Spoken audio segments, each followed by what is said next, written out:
Okay, good morning, Jai Shri Krishna. Let's get started. Close the eyes, hands in Dhyan Mudra. Back straight, relax shoulders.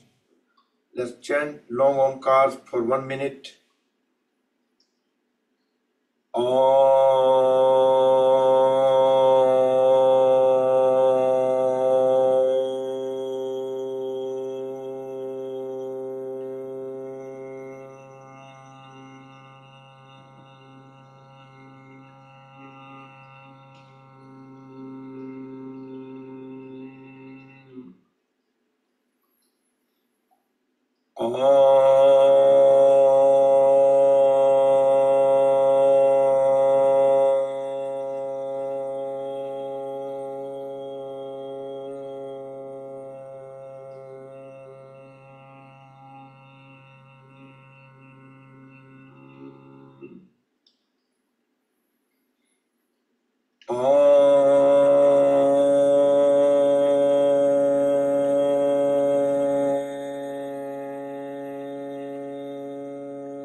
Om Shanti Shanti Shanti. Keep the eyes closed, join hands at back of the body. Go down to the Mother Supreme Earth. Raise both hands up toward the ceiling. Push head and trunk further down. Inhale, come back up. Rub the palm against each other. Make them warm. Generate Urja. Place the warm hands all over the face and eyes. Blink the eyes few times in dark. Spread the fingers apart slowly, slide the hands down over the face, gently open the eyes. And let's do the light exercise, warm up. Let's bring both hands onto the knees. We will do 360-degree rotation at the lower back, waist. Try to keep the mid back straight, deep inhale.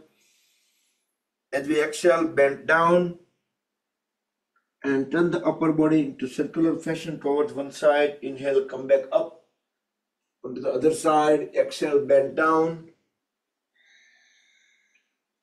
About 4 circles in one direction, then 4 circles in reverse direction. You can turn the head into the direction of the circle.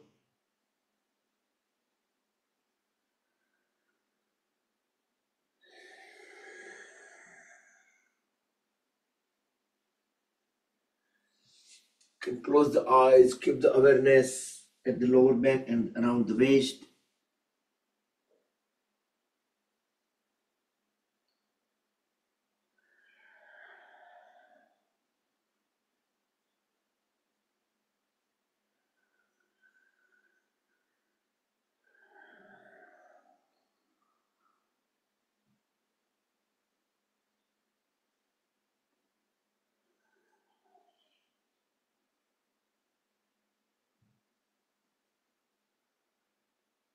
Okay, once complete, then just relax.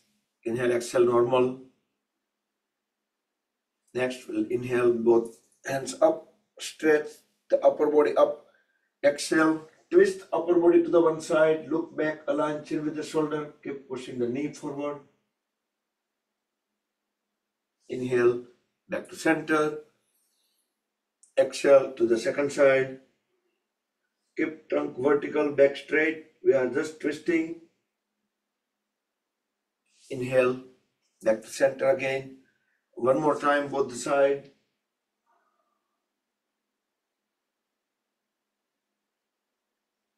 Back to center and complete onto the second side.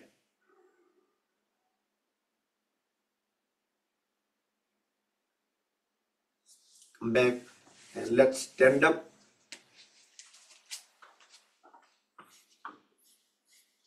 We'll do vertical Chaki Chalanasana. Keep feet about 4 feet apart.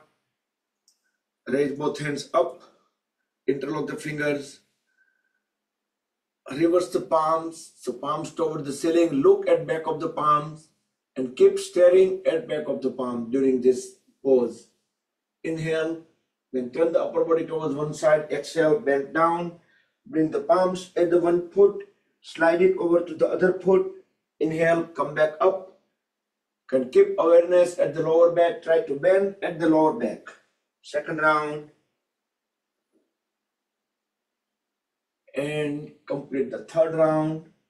Elbows straight, knees straight. Once we complete 3 rounds, then reverse the direction.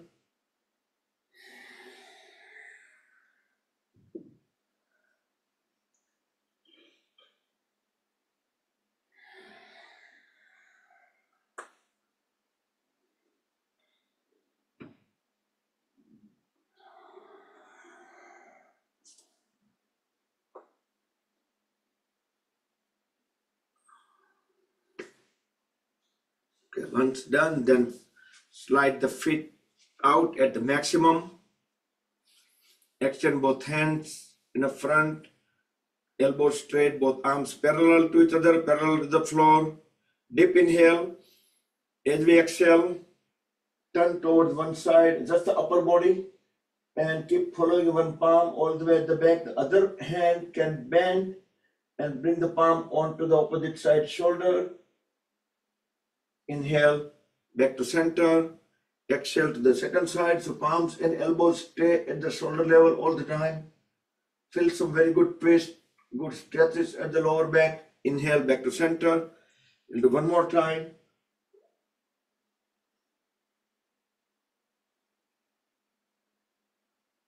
Come back and complete onto the second side.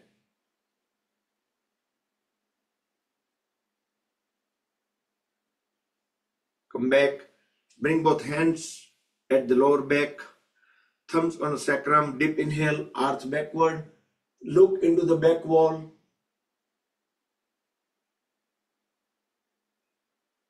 Exhale, come back up, straighten the trunk, inhale again. Exhale, bend forward and down. Push the head as low as possible.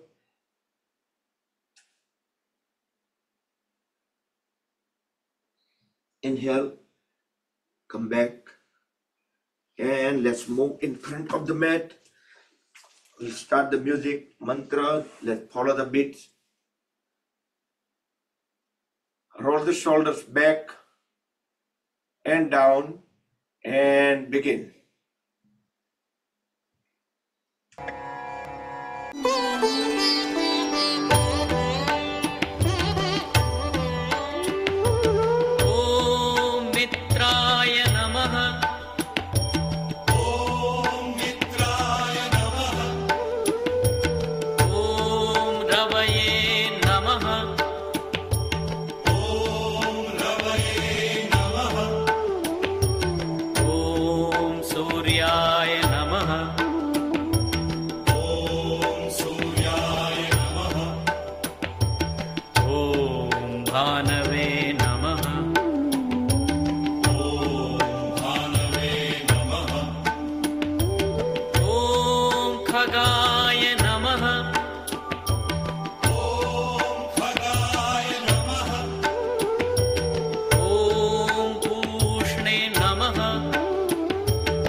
भास्कराय नमः।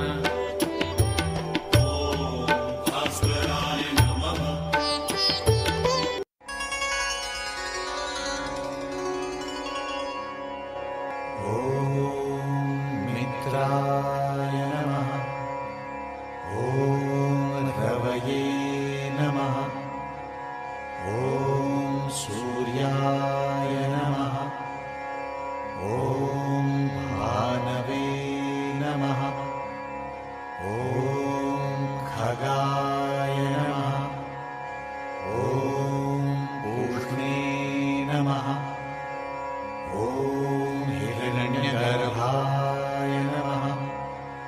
ॐ मरीचये नमः। ॐ आदित्याय नमः। ॐ सवित्रे नमः। ॐ अर्काय नमः। ॐ भास्कराय नमः। ॐ श्री सवितृ सूर्यनारायणाय नमः। ॐ मित्राय नमः। ॐ रवये नमः। ॐ सूर्याय नमः। ॐ भानवे नमः। ॐ खगाय नमः। ॐ पूष्णे नमः। ॐ हिरण्यगर्भाय नमः। ॐ मरीचये नमः। ॐ आदित्याय नमः। ॐ सवित्रे नमः। ॐ अर्काय नमः। ॐ भास्कराय नमः। ॐ श्री सवितृ सूर्यनारायणाय नमः। ॐ मित्राय नमः। ॐ रवये नमः। ॐ सूर्याय नमः। ॐ भानवे नमः। ॐ खगाय नमः। ॐ पूष्णे नमः। ॐ हिरण्यगर्भाय नमः। ॐ मरीचये नमः। ॐ आदित्याय नमः। ॐ सवित्रे नमः। ॐ अर्काय नमः। ॐ भास्कराय नमः। ॐ श्री सवितृ सूर्यनारायणाय नमः। ॐ मित्राय नमः। ॐ रवये नमः। ॐ सूर्याय नमः। ॐ भानवे नमः। ॐ खगाय नमः। ॐ पूष्णे नमः। ॐ हिरण्यगर्भाय नमः। ॐ मरीचये नमः। ॐ आदित्याय नमः। ॐ सवित्रे नमः। ॐ अर्काय नमः। ॐ भास्कराय नमः। ॐ श्री सवितृ सूर्यनारायणाय नमः। ॐ मित्राय नमः। ॐ रवये नमः। ॐ सूर्याय नमः। ॐ भानवे नमः। ॐ खगाय नमः। ॐ पूष्णे नमः। ॐ हिरण्यगर्भाय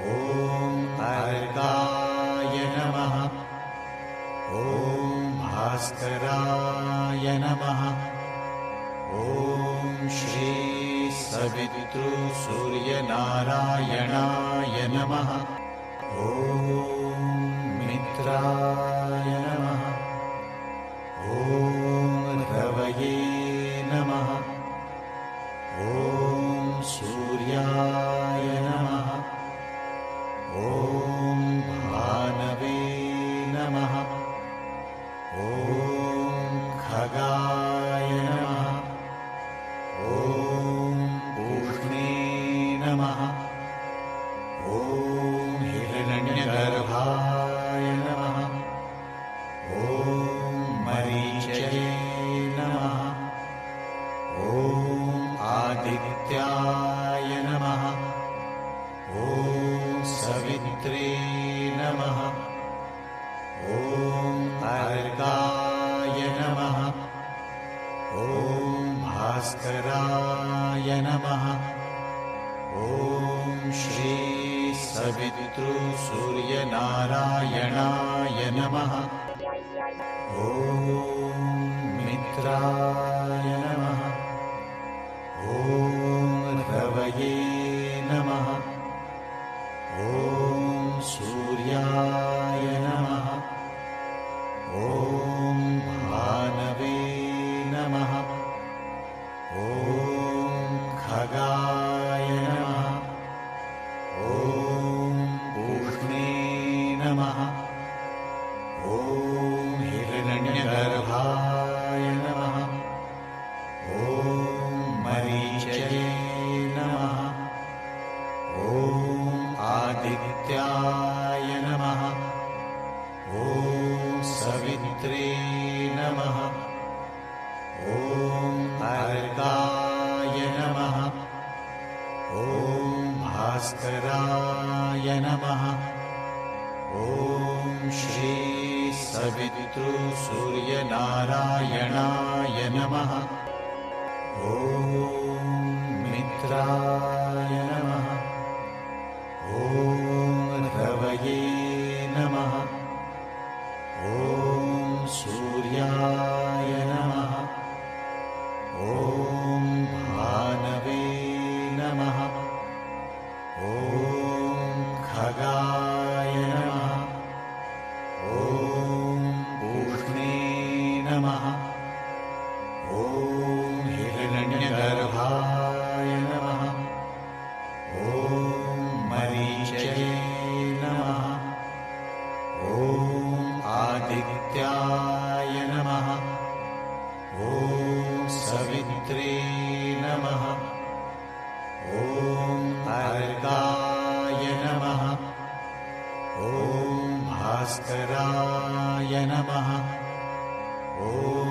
श्री सवितृसूर्यनारायणाय नमः ॐ मित्राय नमः ॐ रवये नमः ॐ सूर्याय नमः ॐ भानवे नमः ॐ खगाय नमः ॐ पूष्णे नमः ॐ हिरण्यगर्भाय नमः ॐ मरीचये नमः ॐ आदित्याय नमः ॐ सवित्रे नमः ॐ अर्काय नमः ॐ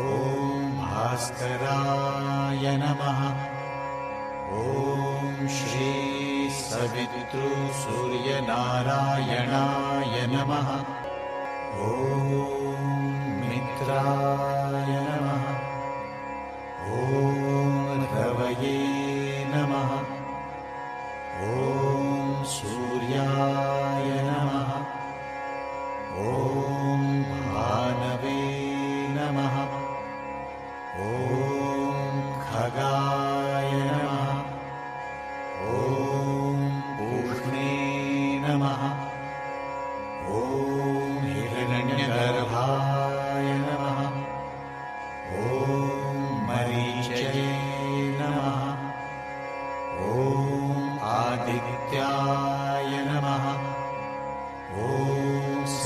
सवित्रे नमः। ॐ अर्काय नमः। ॐ भास्कराय नमः। ॐ श्री सवितृसूर्यनारायणाय नमः।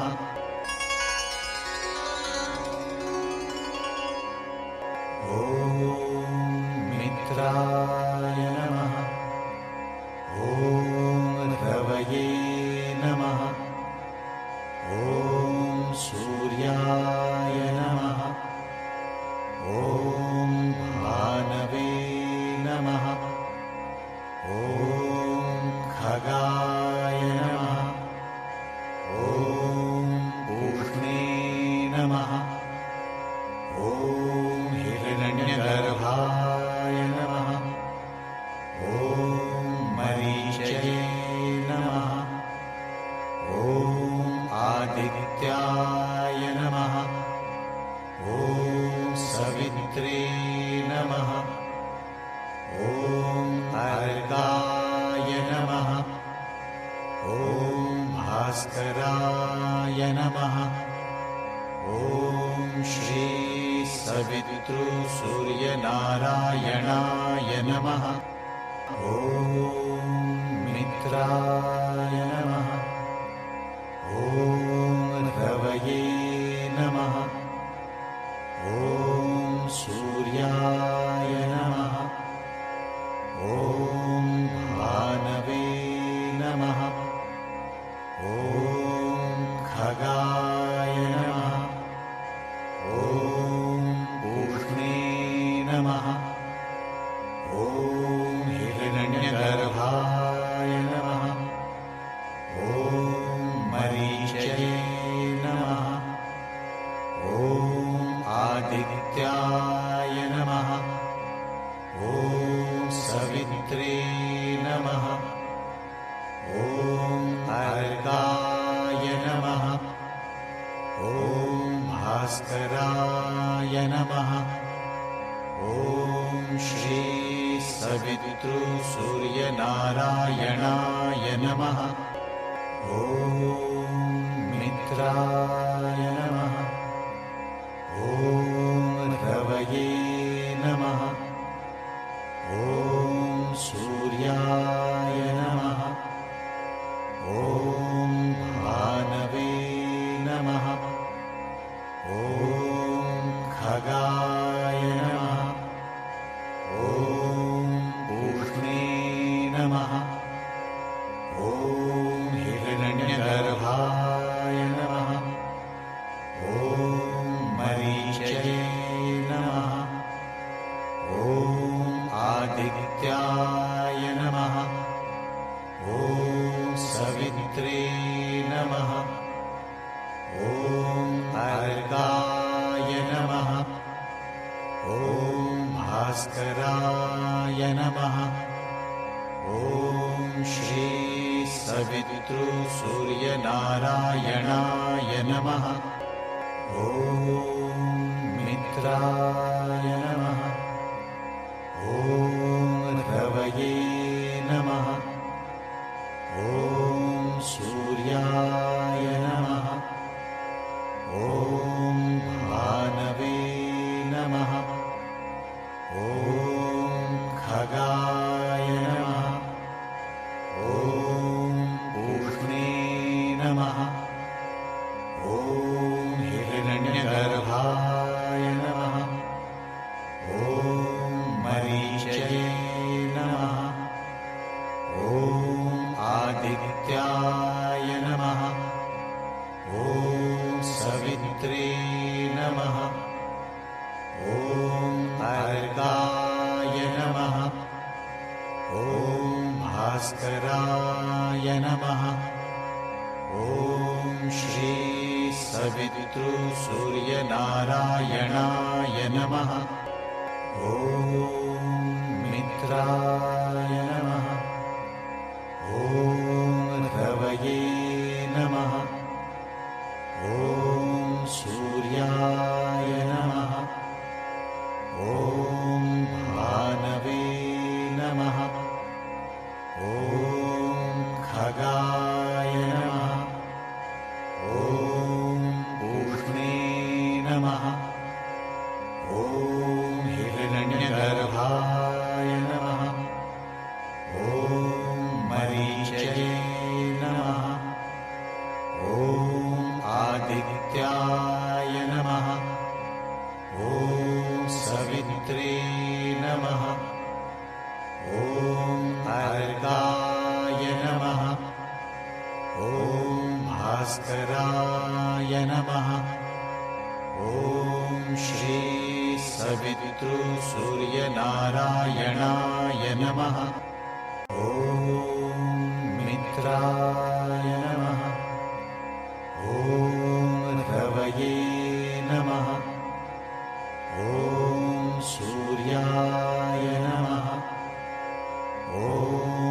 भानवे नमः ॐ खगाय नमः ॐ पूष्णे नमः ॐ हिरण्यगर्भाय नमः ॐ मरीचये नमः ॐ आदित्याय नमः ॐ सवित्रे नमः ॐ अर्काय नमः ॐ भास्कराय नमः ॐ श्री सवितृसूर्यनारायणाय नमः ॐ मित्राय नमः ॐ रवये नमः ॐ सूर्याय नमः ॐ भानवे नमः ॐ खगाय नमः ॐ पूष्णे नमः ॐ हिरण्यगर्भाय नमः ॐ मरीचये नमः ॐ आदित्याय नमः ॐ सवित्रे नमः ॐ अर्काय नमः ॐ भास्कराय नमः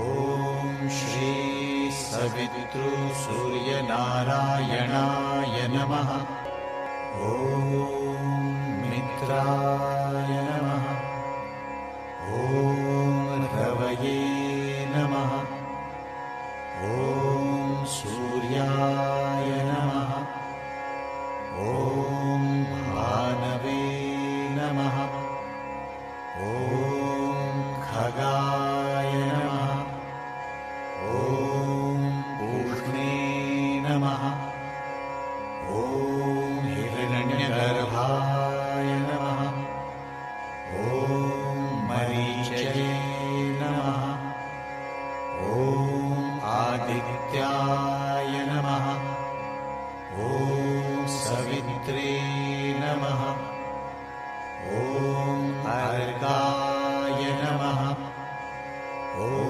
भास्कराय नमः ॐ श्री सवितृसूर्यनारायणाय नमः ॐ मित्राय नमः ॐ रवये नमः ॐ सूर्याय नमः ॐ भानवे नमः ॐ खगाय नमः ॐ पूष्णे नमः ॐ हिरण्यगर्भाय नमः ॐ मरीचये नमः ॐ आदित्याय नमः ॐ सवित्रे नमः ॐ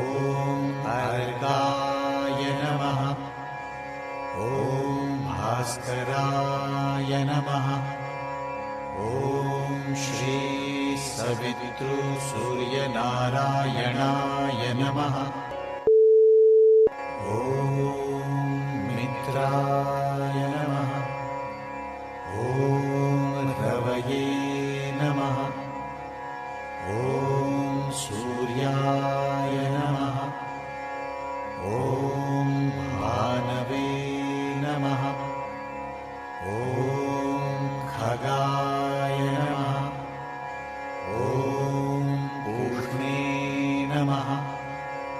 ॐ हिरण्यगर्भाय नमः।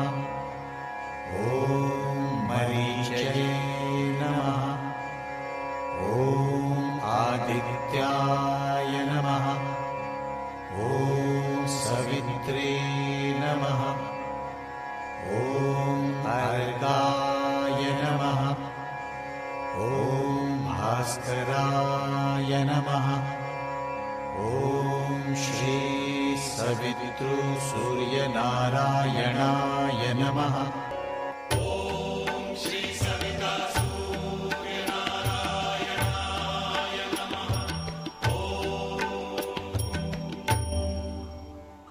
Hari Om, Hari Om, Hari Om. Good morning, Jai Shri Krishna. Let's shake up the feet, thighs, hands, legs, whichever way you want. Add some yogic jogging. Anything, generate more activity within the body, more heartbeat, more pulse, more blood circulations, and more relaxations. Lay down in Shavasana. It's complete relax, full rest. Close the eyes, deep inhale, deep exhale few times, then let the breath become completely normal, natural. Let all the body parts, muscle joints be on their own, on the gravity. Complete relax. Feel the body internally. Feel the body weight and notice how the weight transfers to the floor. Let's scan the body internally, moving the awareness body part by body part from head to toes and toes to the head, making round trip. At each part, try to acknowledge, recognize any kind of sensations, relaxations, heartbeat, pulse, blood circulations, anything, everything, whatever we can feel. For 3 full minutes making trip, and time starts now.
10 more seconds to bring the awareness back to the head if you haven't yet already.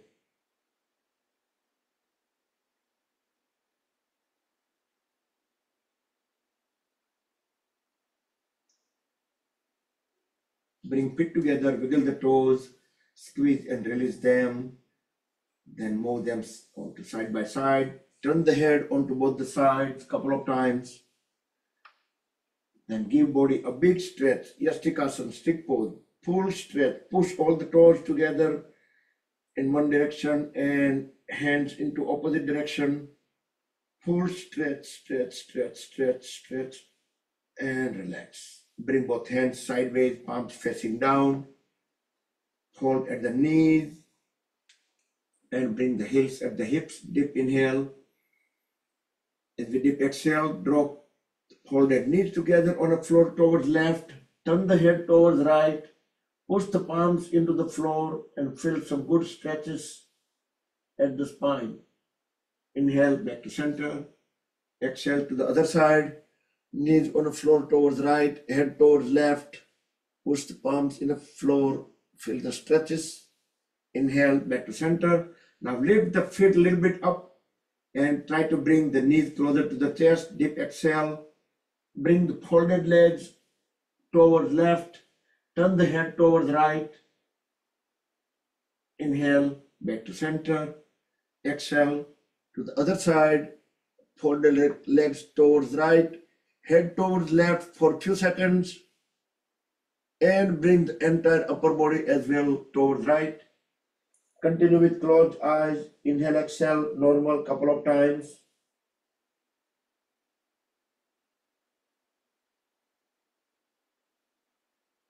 And gently, with the help of the palms and elbows, bring the body up, back into any comfortable sitting posture.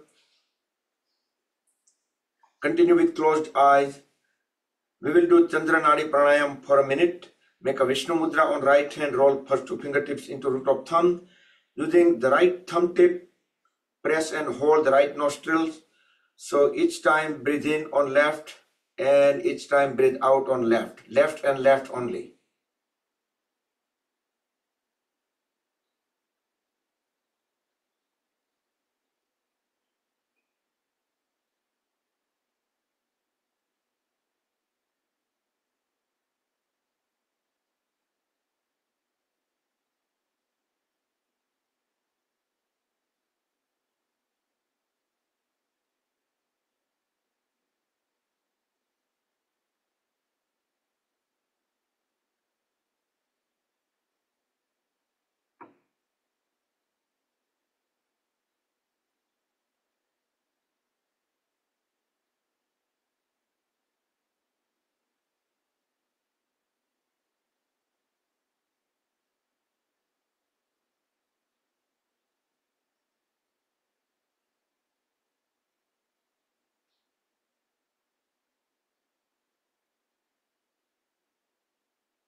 And conclude when you breathe out on left.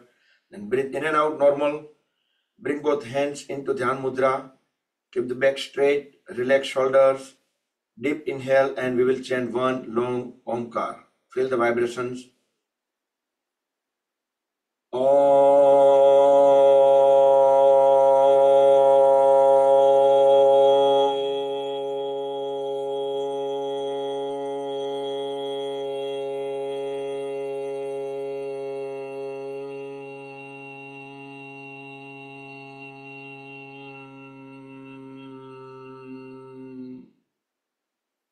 Om Shanti Shanti Shanti.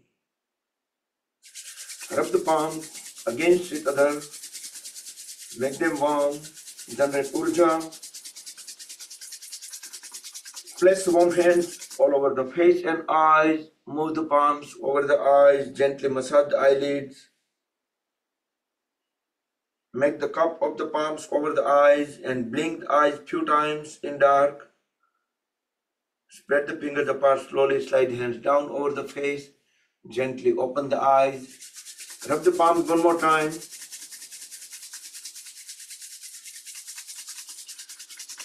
Place them on top of the head. back of the head, neck, throat, shoulders, arms, trunk, legs, back, throughout the body to spread energy within. Hari Om Tat Sat Sri Guru Bhyo Namaha. Good morning everybody, Jai Shri Krishna and happy Thursday. Bruhaspativar ka din Shubha Mangal ho. And I'm going to let you all unmute so we can say hi and bye. Everyone to everyone. जय Shri Krishna Jai Shri Krishna.